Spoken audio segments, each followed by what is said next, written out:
Okay, in this video we will be discussing how to create a listing on eBay. This is where you create a page to sell your item. Now you'll need to create a separate page for each item you sell. Okay, the first thing you want to do is log into eBay, and to do that you just once you're on the eBay page, you'll see in the upper left hand corner it says sign in. Just click on that, log in. And once you're logged in the upper right hand corner there is a link that says sell. You want to click on that.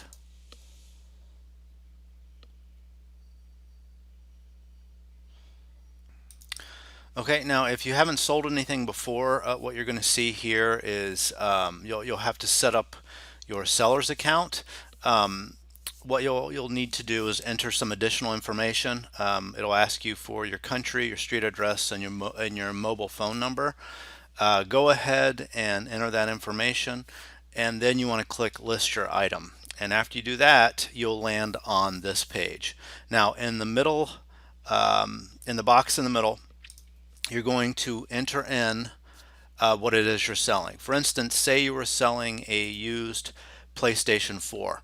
Then you would go ahead and you would type in PlayStation 4 and then click go.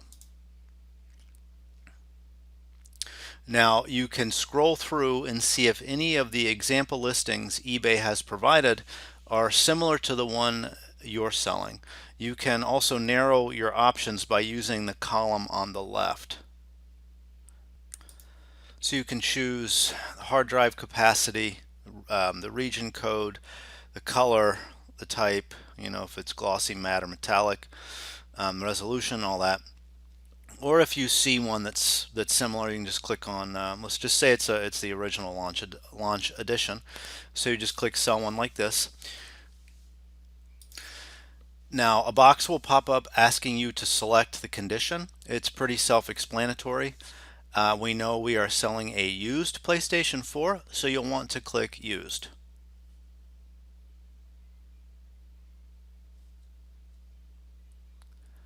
Okay, so now on this page you're going to want to start with the title. If there's anything you can add to it, because eBay has provided you with a title already, go ahead and put it in there. For instance, say you're selling it with an extra controller, you'd want to put that in the title if it fits. So I'd type in something like with extra controller. Oops, and that doesn't fit. So what you could probably do here is maybe take out that and see if that fits. No, it's not going to fit. Okay, so then you're going to have to figure out if there's anything that you could probably take out console, because we know it's a console, so you could say extra controller. There, perfect. And once you have your title finished, you move on to adding photos. Now you don't have to be Ansel Adams here and create award-winning photographs. I use my smartphone camera to take pictures of the items I sell. I'll usually find a nice clean spot in my apartment with lots of good light and just take pictures of the items there. And you'll want to take as many pictures as you can. eBay allows you to put up to 11 pictures on the page, so try and get 11 if you can. If you can't, you can't. But the more pictures you have, the better chance you're going to have of selling. And you'll want to take pictures of the front of the item, the back, the top, the bottom, the ports, the controllers, everything you can think of. And a very important thing to remember here is to always be honest with the images and captions that you post.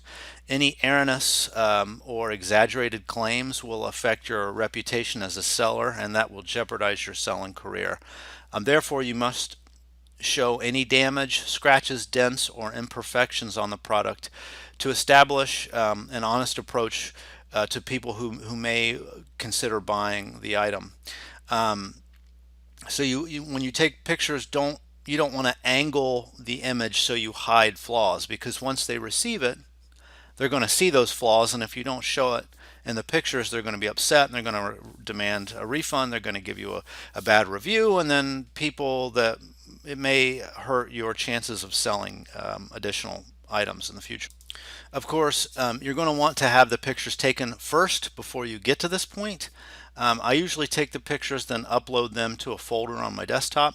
That way they'll be ready to add to the page when I'm listing. Shouldn't take very long, you know. I mean, I just have a small side table that's next to my bed. I clean it off. I put it in the corner. I put a lamp next to it so it gives a little bit of extra light. Usually try to take pictures during the day, so there's some natural light coming in through the windows, and then I take the pictures. It's pretty simple. It's pretty easy. Okay, so after you've added your pictures, you'll want to add the details. So look through and look at the conditions already been chosen for you. Used, the type. It is you can just put home console features. You can choose it's Blu-ray compatible, internet browsing, Wi-Fi capability. Choose AV outputs, and basically just fill this information in. If it's custom bundle, you'll want to say yes, because you're adding an extra controller. So if you throw an extra controller, additional games, or if you add to the item, if you add any additional objects or items to the item that you're selling that didn't come with the original package, then it is a custom bundle. And then that's where you'll want to add the bundle description, so you can just write extra controller. And so you want to fill all of as much of this information in as you can. Okay, and then you're going to move on to the description. To edit the description, you want to click the change link in the right hand corner. Now eBay has provided you with a short description. You can leave it this way. However, you may want to add a bit more detail if you're not sure what to write. I recommend that you check what other sellers have written in their descriptions for similar products. So you just go to eBay, just go to the main eBay page and type in PlayStation 4 original launch edition, and see what other sellers have written in their description. And just make sure that if you do that, you don't copy word for word what someone else has written. You want to take what they've written and put it into your own words. Okay, because you don't want to steal their writing, because that's not permitted by eBay. You don't want to have the same exact description as somebody else. Okay, and when you're writing the description, be straightforward about any flaw on your product. If there are damages, scratches, or dents, say so. If in the long run, it's better to be honest about the item's state rather than run the risk of receiving negative feedback from a customer. You may have to charge less, like if there's a big scratch in it, or maybe you dropped it and there's a crack. If it still works, that's great, but you do want to be honest. You do want to say in your description, item is damaged, or item does have a scratch. See pictures for details so they can see the scratch. You may have to charge less. You may receive less money, but it'll be better in the long run, because the person that buys the product will know that it's damaged. So when they receive it, they won't be surprised, and they won't ask for a refund. They won't give you a bad review, which will essentially, if you get a couple of bad reviews, you might as well close up shop, because nobody will buy from you. So you want to try to. It's very important that you maintain positive reviews. Okay, and once you're done with the description, then you move on to price. Again, you're going to want to click change in the upper right hand corner, and then click the auction button to turn the auction off. Okay, and then where it says buy it now, okay, and that's highlighted, perfect. Now what you're going to want to do is add the price you want to charge. The best thing to do here is to open eBay in a new tab and do a search for items that are similar to yours. Kind of the same thing we did with the description. You just open another tab with eBay, with the eBay homepage, do a search for PlayStation 4 original launch edition, and check to see how much other people are selling it for. Then you want to price it competitively compared to how others have priced theirs. Don't go too high above what others have charged, or your item won't sell, and definitely don't go too low or you'll lose money. Also consider the bundle you're selling. For instance, if you added an extra controller and extra games, you'll want to price it higher than other people who are just selling the system. But again, keep the price competitive. Don't go too high or too low. Okay, so once you have your, we'll just leave it at 203. Okay, and next you're going to want to click where it says more options. Ignore the easy pricing because it lowers the price of your product over time, and that's not what you want. You don't want to lose money. So you can, if you want, you can click allow offers. This is where potential customers can make an offer to you that is different from the buy it now price, or the price that you've put on the item. This is a good way to negotiate with customers if you're willing to sell the price for lower than you have it listed. Of course, kind of a pro tip here. You could always list your item at a higher price so that a customer can make a lower offer thinking that they are getting a deal, but that would be up to you. For instance, say that you're willing to sell it for $203, but you price it at $225, okay? And then maybe you want to allow offers as low as $205. Okay, so this means that anybody making an offer under, they won't be able to make an offer under $205. Every offer that they make has to be $205 and more. So somebody will send you an offer for $205, even though you have it priced at $225. You can still you'll accept that offer for $205 that they make, because that's how much money you were willing to accept to begin with.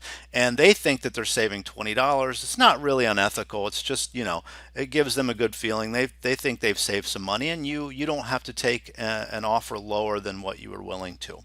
Okay, so that's a good way to allow offers but not have to take a lower offer than what you were willing to begin with. Of course, you don't have to allow offers at all. You can simply set a buy it now price, and your item will remain for sale until sold. That's basically why I don't like to do auctions, because the auction ends, and if somebody has purchased it, great. If they haven't, you have to restart the auction, and it's a pain in the butt. So what I do is I just set it at buy it now, and it'll stay for sale until somebody buys it. Whether it's an hour or a day or a week or whatever, it'll remain for sale. Okay, and once you finish that, don't worry about schedule, listing time, or quantity, because that's not applicable here. Next, we're going to move on to shipping. And usually I will just use the eBay recommendation when it comes to shipping. This is normally USPS, United States Postal Service Priority Mail. This shipping cost is calculated automatically based on the buyer's location and the package weight and dimensions. So you can just leave it as is. But before you go, you do need to make sure that the weight of your package is correct, because it will have an impact on the shipping cost. Now, to weigh my items, I normally use my wife's Cuisinart digital food scale. It's kind of a small gray food scale. We've had it for a long time. I honestly can't remember where we got it, how much we paid for it. But you can use something similar, or you can purchase a cheap digital scale online. You don't have to spend a lot of money on high quality digital scale. Cheaper scales work very well for smaller items. You can check eBay for used scales, and Amazon has some pretty decent prices too. Okay, because you will need to weigh your items. You will need to weigh your item in shipping ready form. That means you'll need to box it up and weigh it that way. Weigh it in the box. Shipping weight includes the entire package. So you'll need to make sure it's ready to ship before you weigh it. Now, let me briefly talk about shipping and shipping supplies while we're on the topic. When you ship your items, you're going to want to ship in a timely manner. That means as soon as you make the sale, you want to try and get your item to the post office at least the same day. Don't put it off. Remember, you want to get positive feedback, and if your item gets to the customer quickly, it dramatically increases the likelihood that they will give you positive feedback. Okay, so when packaging the item, proceed with extreme caution. You you need not only make the packaging nice, you must also make sure that the product is safe during its journey to its new owner. So here you want to use sturdy boxes to make sure that the product will not be damaged. Use bubble wrap or thick paper like newspaper to serve as a shock absorber, thus giving additional protection to the product. Before sending the package, move the item around to see if it kind of moves around in the box. If it does, you'll need to add some more packing into the box to prevent it from sliding around, because it can get damaged if it's moving around like that. So where do you get supplies? You can buy them from eBay from suppliers, or if you're on a tighter budget, you can look for recycling dispensers and dumpsters.